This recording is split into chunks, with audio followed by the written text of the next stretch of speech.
الجمايل سالف والدين لابد يقضى، والقضاء لا طلب راسي في بكون راضي.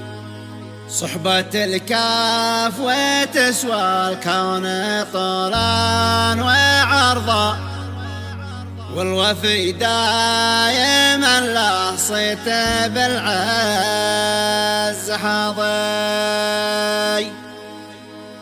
بعنوان الجمايل السلف، كلمات الشاعر نور الدين محمد محسن علي محدد، تعبر وتحكي ما فيها. وتحياتي أبو خالد عوضة.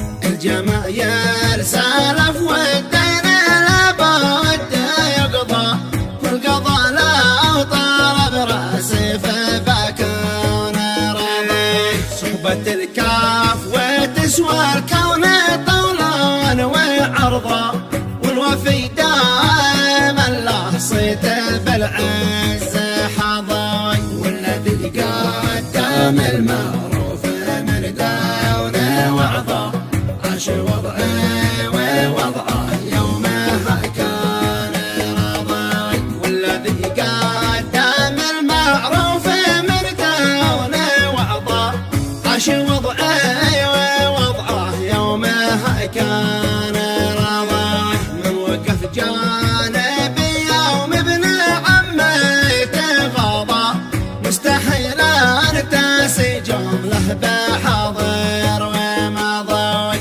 مثل هذا لا ارفع رايات العز بيضاء، في سجل الوفاء سجل برأس البياض.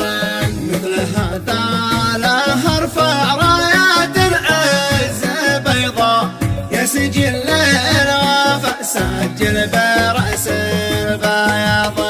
وانه الفاسل مهما في حياته توضأ، بتظل النجاسة فيه حسب افتراضي. ما يعز الزمن هين ولا يوم يرضى، يمدح لسان فاته لو معه ألف قاضي. ما يعز الزمن هين ولا يوم يرضى، يمدح لسان فاته لو معه ألف قاضي. واشكر الوقت هذا في عوافه وفوضى، قد كشف لي خفايا عنها الطرف غاضي. أقرب الناس يضمر رقم كيده وبغضى، وابعد الناس ليلك ما يحب التغاضي.